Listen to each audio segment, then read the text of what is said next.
Olá, já estamos no ar com o Diálogo Jovem Pan, uma conversa franca com pessoas que fazem parte da história do Brasil. O nosso assunto, o desafio econômico para 2023. A economia mundial enfrenta pressões inflacionárias e os bancos centrais seguem aumentando os juros, como nos Estados Unidos.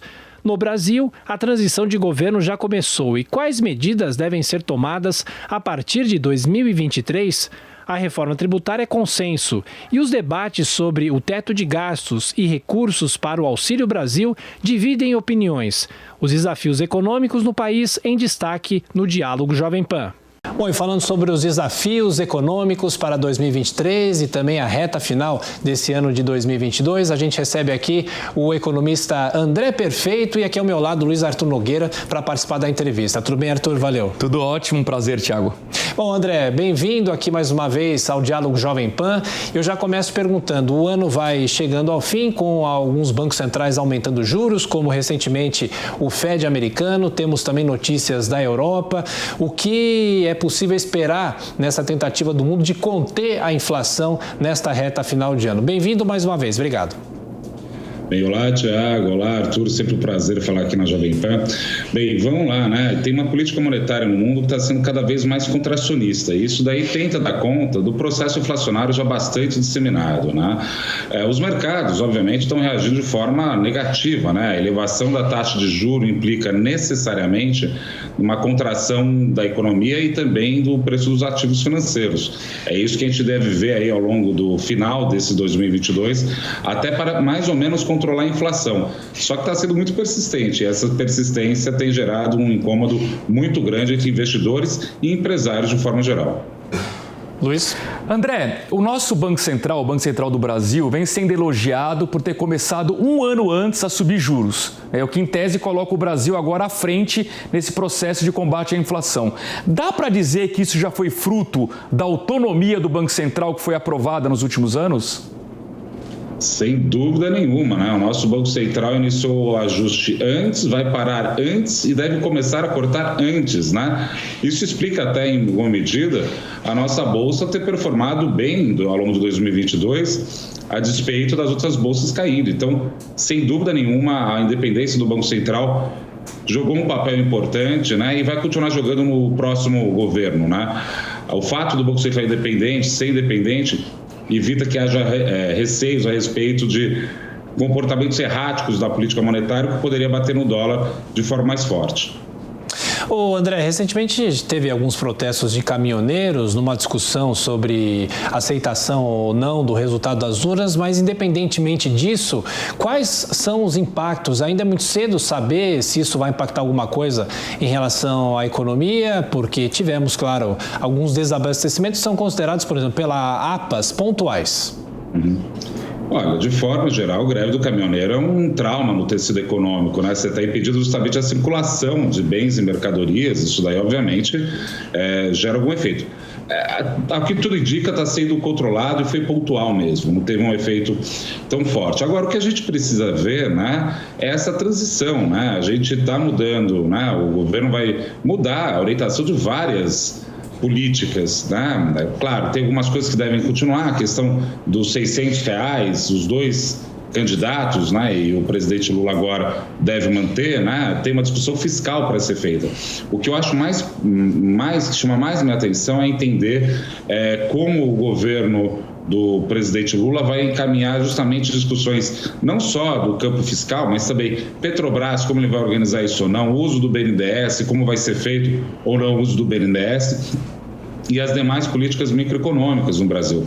Tudo isso daí é um debate muito amplo que pode gerar efeitos mais de médio prazo. No curto prazo, sem dúvida nenhuma, a gente ainda está no momento se não de crescimento, né? Mas dado uma base ainda frágil por conta da pandemia, está subindo, e é verdade, está subindo mesmo, melhorando alguns indicadores da economia. E o ponto é esse, eu acho que o Brasil fez alguns ajustes antes dos outros. Isso daí mostrou uma sabedoria da autoridade monetária particularmente, né, muito importante. A gente está numa situação bem diferente do resto do mundo e, por incrível que pareça, por mais que exista receios de recessão nos Estados Unidos, eu não vejo isso. Eu acho que ano que vem algum crescimento a gente deve ter, não vai ser muito forte, na verdade é essa, mas algum crescimento a gente deve continuar tendo ao longo do ano que vem. André, ainda não sabemos qual será o ministro da Fazenda no próximo governo Lula. Faz muita diferença a escolha desse nome, da equipe econômica, principalmente porque o que o mercado vem mostrando é uma grande preocupação em relação a contas públicas. E houve muitas promessas na campanha dos dois lados e agora ou você cumpre as promessas e piora as contas públicas, ou você não cumpre, né, e deixa o seu eleitorado, digamos, desapontado para poder conseguir ter responsabilidade fiscal. Como é que você avalia isso e o peso do nome que será escolhido para o Ministério da Fazenda? Olha, começando pelo final, né? Provavelmente o nome do ministro da Fazenda deve ser alguém com perfil político. E a gente vem conversando, obviamente, com membros do PT, né? Para entender por que isso, né? Isso é um pouco o desejo do presidente Lula, porque ele prefere um ministro mais político, porque traz para ele já a discussão dos ganhadores e perdedores, por assim dizer, das medidas. Então deve ter uma discussão nesse sentido. Só que, de novo, né? Embaixo do ministro da Fazenda, muito provavelmente vai dividir de novo, né? Fazenda e planejamento, né?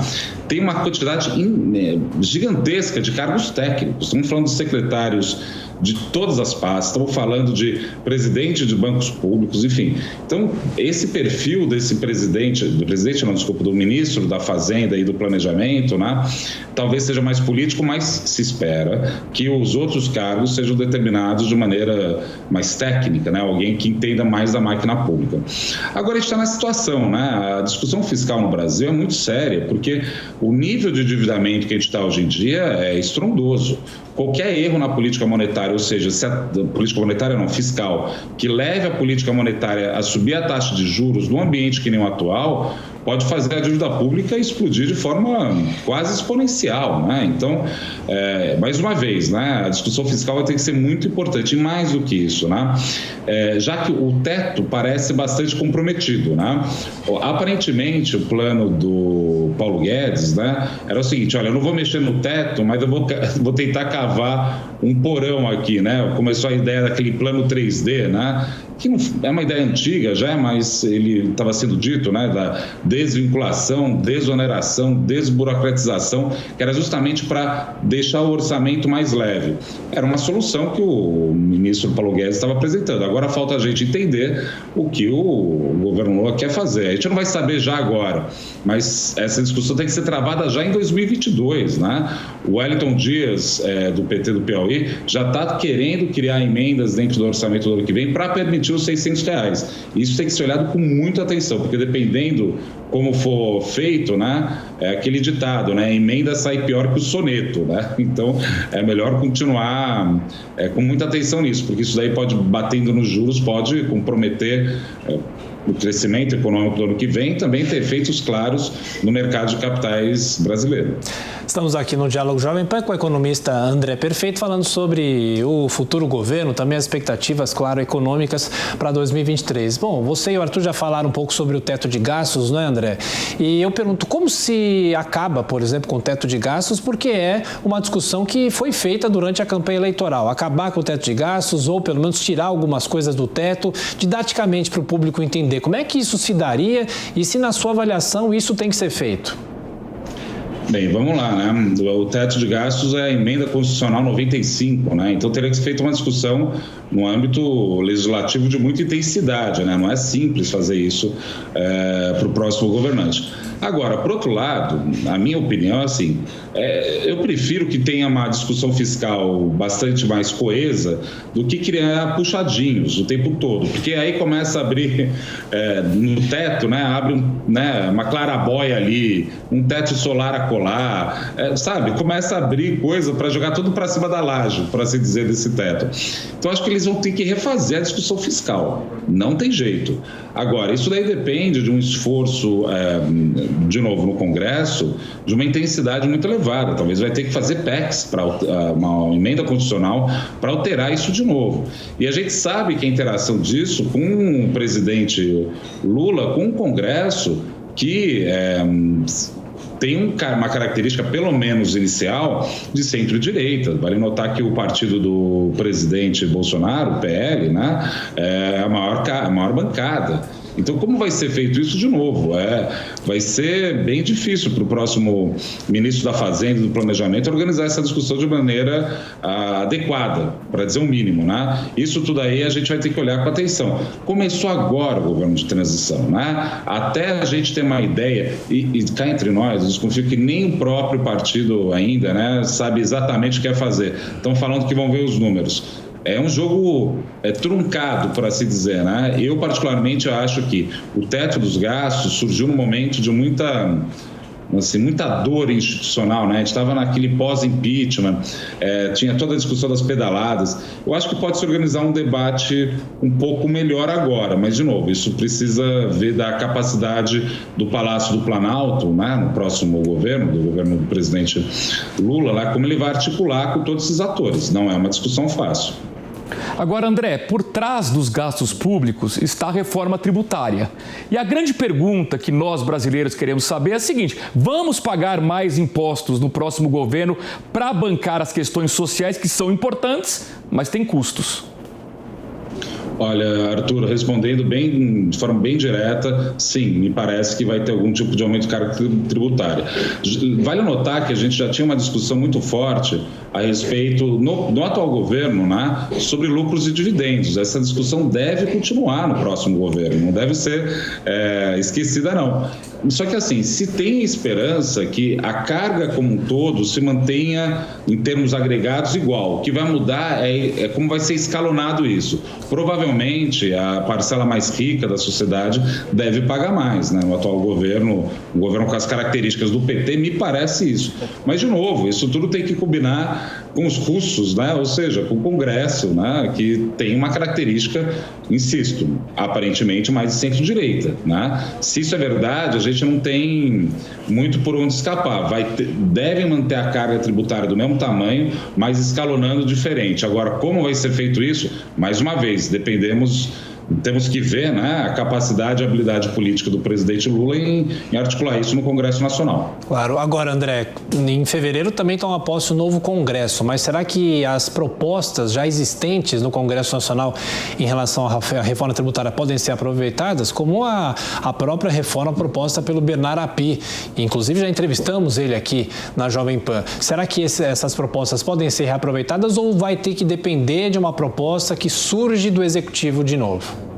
Olha, eu acredito que sim, Thiago. Tanto é que o próprio nome do Bernard Api está sendo fortemente cogitado para integrar o próximo governo, né? É provável que tenha algum tipo de continuidade nisso, né? Só que os desafios que a gente está vivendo hoje em dia são gigantescos, né? A gente viu aí uma série de medidas fiscais ao longo de 2022 para conter os efeitos mais deletérios, né? Da guerra na Ucrânia, de alta de gasolina, e não só, né? Teve outros gastos que foram ampliados e criados nesse ano eleitoral. Então, de novo, tudo isso daí é uma discussão que vai ter que ser feita à luz do governo de transição. Eu acho que a proposta do Bernard Api me parece uma proposta, até onde eu estudei ela, conversei também com o Bernard Api sobre isso, né, bastante correta e adequada, e mais do que isso, politicamente já debatida. Então seria sábio, na minha opinião, seguir nessa linha. Mas, de novo, né, vai ter que ter uma discussão fiscal e principalmente tributária, na parte do que o Arthur estava falando, né, da cobrança de tributos no Brasil, que vai ter que ser, de novo, refeita, né, à luz de tudo isso que a gente colocou até agora aqui no nosso bate-papo. Agora, André, qual é o risco que a gente tem no Brasil de ter um novo voo de galinha? Ou seja, um crescimento até bom nos próximos anos, mas que não seja sustentável. Um crescimento, por exemplo, muito focado em consumo, com muito crédito estimulado por bancos públicos, seja BNDES, Banco do Brasil, Caixa Econômica Federal, perdendo foco, por exemplo, na atração de investimentos. Você enxerga esse risco econômico para o próximo governo? Olha, você disse um ponto central. Acho que o que o próximo governo vai fazer é trazer um ajuste do lado da demanda, né? Se o governo atual, que é o governo mais ortodoxo, /liberal, faz ajuste pelo lado da oferta, fazendo reformas microeconômicas, tentando dar agilidade do lado da oferta, o governo atual, né, do presidente Lula, tem essa cara mais do lado da demanda. E como não tem dinheiro, vai ser no crédito, né? Muito provavelmente devemos ver um BNDES, né, mais ativo, né? Ou mesmo a Caixa Econômica, Banco do Brasil. Agora, como transformar isso de maneira perene, depende de outros fatores que é o seguinte: se o governo achar que pode fazer tudo ao mesmo tempo, né? Isso vai ser um erro. O que ele precisa continuar fazendo é abrindo fronteiras de investimento e dando demanda também. Eu acho que dá para fazer as duas coisas ao mesmo tempo. Eu não sou tão radical em imaginar que é uma coisa ou outra. Acho que até dá para fazer ao mesmo tempo. Só que o histórico do PT, às vezes, que a gente viu, às vezes de querer fazer tudo. Vai querer chutar a bola e cabecear no meio da área. Aí não dá. Tem que deixar a iniciativa privada fazer isso. E eu acho que hoje em dia a gente tem um tecido econômico e particularmente o mercado de capitais mais ágil. Vale notar que desde toda a taxa de juros Selic caiu para 2%, isso daí criou um mercado de capital gigantesco no Brasil, que a gente tem de produto financeiro justamente para incentivar a economia não como todo, mas o investimento, conseguir pegar o dinheiro da iniciativa privada e jogar em investimento produtivo, é um outro mundo hoje em dia, né? Só que você tem razão, se a gente fizer isso só pelo lado da demanda e principalmente se a gente achar que o governo achar que dá para fazer tudo ao mesmo tempo, a solução tende a ser precária, ou seja, é o famoso voo de galinha. Eu espero que essa mistura de coisas boas que o atual governo fez, com uma demanda mais forte que o governo próximo vá conduzir, né, possa construir um ambiente mais saudável. O Brasil tem tudo para crescer, eu acho. A gente está com um nível de atividade ainda muito fraco, historicamente. Então, infelizmente, a boa notícia é que está ruim, né? O fato de estar tão baixo o nível de comparação e com tanta sociedade dá para levar. Mas temos que levar pensando além. Como fazendo isso? Utilizando a potência da iniciativa privada. Espero que seja nesse caminho que o governo vá atuar. Estamos conversando com o economista André Perfeito, nessa edição do Diálogo Jovem Pan.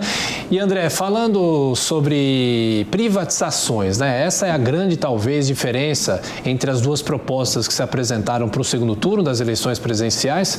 Você acredita que teremos muita diferença? O governo Lula vai privatizar alguma coisa ou aí é o ponto que tem mais diferença em relação ainda ao projeto de Paulo Guedes? Olha, sem dúvida alguma, Tiago, não vai se privatizar nada, eu acho. Eu acho que eles vão segurar tudo, né?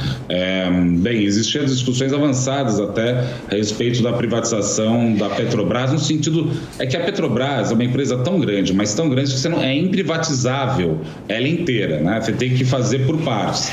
E essa discussão estava sendo feita no governo atual, né? Mas vai ser muito provavelmente descontinuada no governo do presidente Lula, né? Então, isso acho que é uma diferença fundamental. E mais do que isso, né? A gente está vendo várias iniciativas mais de livre mercado que não me parece ser o tom da administração do Lula. Mas, de novo, como o Lula disse que quer fazer um governo para além do PT, mais de centro, talvez tenha algum espaço, mas eu acho que o espaço é bem menor do que teve com a administração do Paulo Guedes. André, vamos falar agora sobre combustíveis. Desde o governo Temer, a política de preços da Petrobras acompanha o barril no mercado internacional em dólar, mais a variação do câmbio aqui no Brasil. Durante a campanha, o presidente Lula meio que indicou que vai mudar essa política de preços. Se você fosse consultado, qual seria a sua indicação, a sua opinião? Muda a política de preços da Petrobras ou mantém o que está em vigor? Olha, Arthur, é engraçado, o Brasil tudo é muito 8 e 80, né? No período Lula se usava a Petrobras de forma bastante política, para dizer o mínimo, política no sentido política econômica, né? Aí deu errado, aí resolveu liberar tudo e atrelar ao mercado internacional. Eu acho que dá para construir, na minha opinião, fórmulas mais no meio do caminho, né? Realmente, né? Dolarizar algo que, de repente, não precisa ser tão dolarizado no Brasil, eu acho que foi uma solução muito radical, de novo, sempre nesse tom. Que nem a parte fiscal, né? Teve problema fiscal? É óbvio que teve. Aí vai lá e cria um teto. Eu acho que dá para ser mais ou menos no meio do caminho. A questão central é o seguinte: a gente não faz o refino da maioria do combustível todo que a gente usa. Então, parte desse combustível tem que ser importado. Então, para isso, você tem que ter algum tipo de discussão, justamente, para trazer esse combustível, levando em conta os preços internacionais.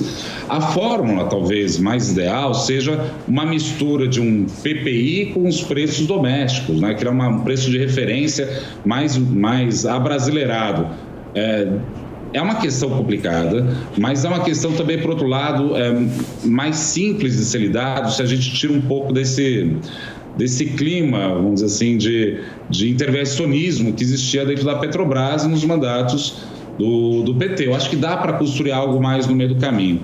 Eu acho que o PPI tenta, o preço internacional, né, tenta dar uma tranquilidade para os investidores investirem, por exemplo, em refinarias no Brasil. Só que veja o que aconteceu, né? A gente teve uma guerra, o preço da gasolina disparou na cara de todo mundo, inclusive aqui no Brasil, e teve que o governo intervir mexendo em impostos estaduais. Então, eu acho que tem que se criar um nível de governança sobre isso novo, né? Eu acho que, de novo, né, a gente tem que aproveitar o tempo, e eu espero que seja aproveitado pelo próximo governo, de construir justamente esse caminho do meio. E eu acho que dá para fazer sim, Arthur, não é tão difícil não, porque quando foi feito o PPI era para tentar se desvincular completamente do que estava sendo feito antes. De novo, muito 880, eu acho que dá para a gente descobrir um caminho um pouco mais ponderado sobre isso. André, inclusive você falou sobre a guerra, né, a interferência, as consequências da guerra no mercado mundial, principalmente em relação à inflação, os combustíveis. E eu pergunto, para 2023, a gente tem aquela frase célebre do ex-presidente Lula, agora presidente eleito, falando da marolinha lá de 2008. Teremos marolinha ou maremotos em 2023? Olha, é difícil saber isso porque a gente está vendo todos os bancos centrais das principais economias subindo taxa de juros. Isso daí tem como efeito necessário uma desaceleração econômica daqueles países. Só que olha que curioso, né? Como a gente está num momento diferente do ciclo, a gente pode continuar crescendo sem a ajuda deles um pouco. E mais do que isso, todos os ruídos que a gente viu, guerra na Ucrânia, enfim, todo o tensionamento geopolítico que está vendo no mundo, isso daí quer dizer commodity para cima. E commodity para cima a gente exporta, né? Então, em termos agregados para o país, não necessariamente vai ser tão ruim. Esse que é o meu ponto.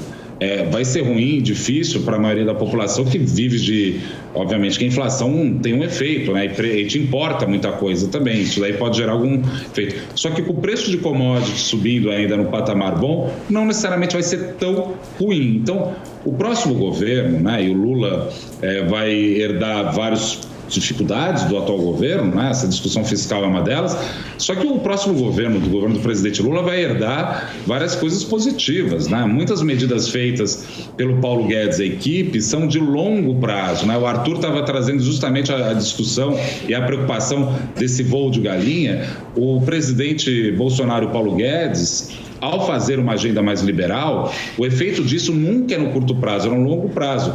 E provavelmente várias dessas medidas, tipo a BR do Mar, a questão do saneamento e por aí vai, vão se maturar, ou seja, vão se tornar concretas justamente no próximo mandato. Então, eu acho que pode ser que, em termos relativos, o Brasil não vá tão mal, porque a gente está num momento diferente do ciclo. Coisas que foram feitas no atual governo têm um grau de maturação mais elevado, mais longo, né? O que vai bater, obviamente, de forma positiva ou benigna no próximo governo. E isso daí, tudo em conjunto, faz que eu esteja ainda otimista. Eu não acho que 2023 vai ser um ano ruim. De novo, não acho que a gente vai crescer de forma estonteante, né? Vai crescer de forma forte. Mas algumas coisas estão no lugar. Preço de commodity estando, reformas sendo feitas e criando uma solução fiscal nova, mais crível, não tem por que a gente ficar tão pessimista, né? Isso daí valeria, diga-se de passagem, para os dois governos, né? Porque mesmo se o presidente Bolsonaro tivesse sido reeleito, né? Ele também teria que saber fazer esse jogo fiscal, mas as outras coisas no lugar, que bom, né? Eu acho que tem espaço para avançar.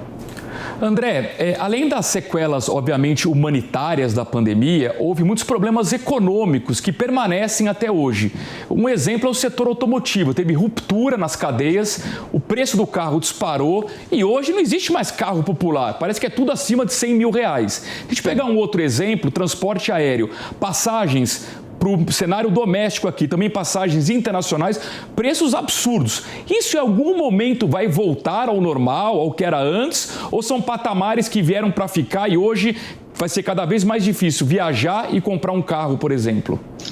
Olha, tem essa questão sim que você coloca, né? Acho que dificilmente alguns preços vão retroceder ao que era antes, né? Porque o tecido econômico foi alterado fortemente com essa pandemia. O que é complicado dessa pandemia e atrapalhou muitos economistas é porque essa crise não é que nem um terremoto, que nem uma guerra, que nem, sei lá, qualquer coisa que pegasse e batesse de forma linear na economia.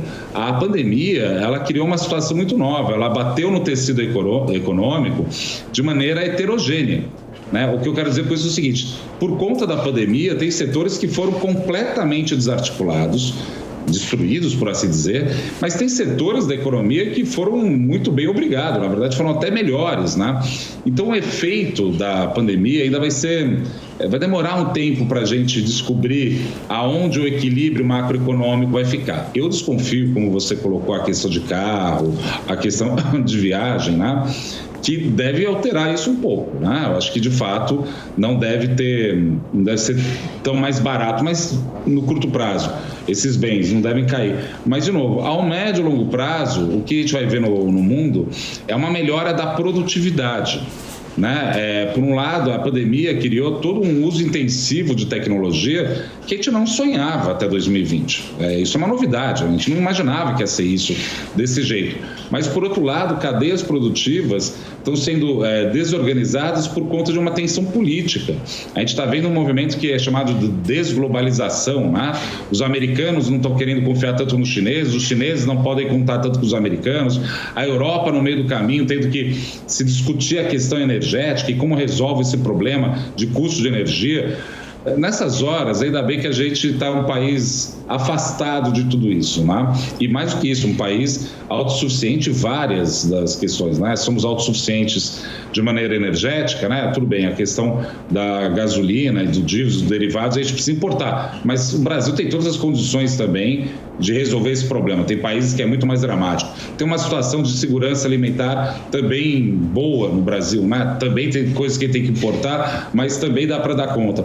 Então, numa situação tão complexa, né, que a gente está hoje em dia no mundo, eu acho que, de novo, o Brasil pode ter, por incrível que pareça, nesse momento, uma grande oportunidade de ressignificar suas cadeias produtivas e, mais do que isso, né, se voltar um pouco mais para o consumo doméstico, já que o consumo externo vai estar fraco. Por isso mesmo, voltando à discussão da demanda, eu acho que tem que ter algum tipo de política de demanda, porque a demanda global vai estar fraca, o governo vai ter que meio que jogar nisso. O que não pode é o governo achar, na minha opinião, que dá para segurar a demanda toda no colo sozinho. Não dá para fazer isso, mas algum tipo de jogo nesse sentido, justamente por conta de uma crise externa mais forte, vai ser natural que a gente veja, né? Então, de novo, né? Eu volto a ficar, vamos dizer assim, levemente otimista com o Brasil como um todo.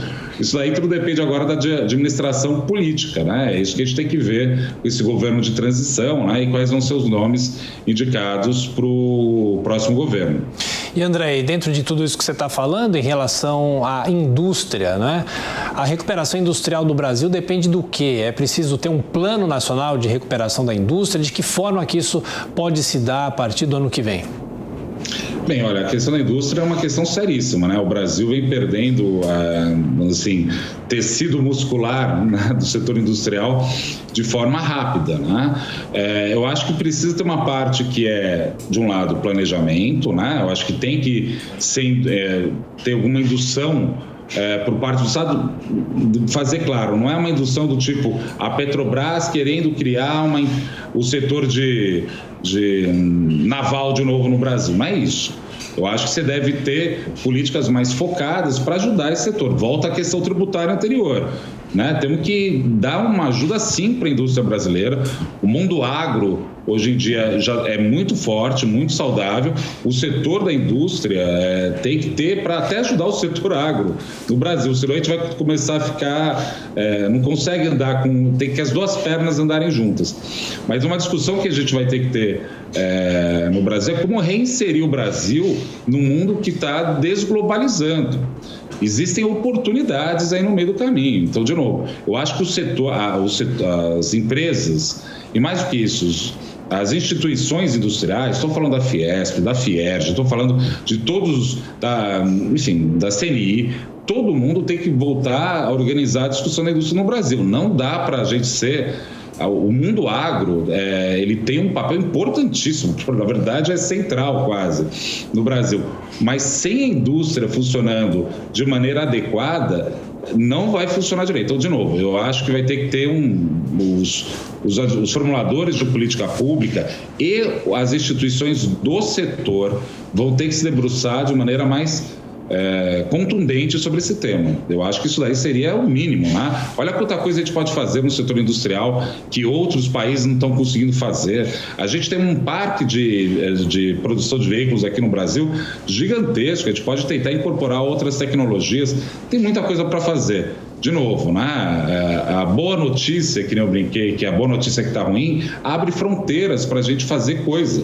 Então, acho que esse é o ponto principal, né? E volta a ideia, né? Vai ter que ser uma mistura, né? Entre esse liberalismo, né? Que o Paulo Guedes trouxe, né? Que tem a ver com as reformas microeconômicas e, por outro lado, algum tipo de atuação do Estado para suprir a fragilidade ou a falta de demanda que a gente está vendo tanto no mercado doméstico, em alguma medida, apesar da melhora da renda em termos relativos das pessoas, né? Mas por conta de um ambiente externo que muito provavelmente deve ir em recessão ano que vem, por exemplo, nos Estados Unidos e Europa também, numa situação bastante difícil.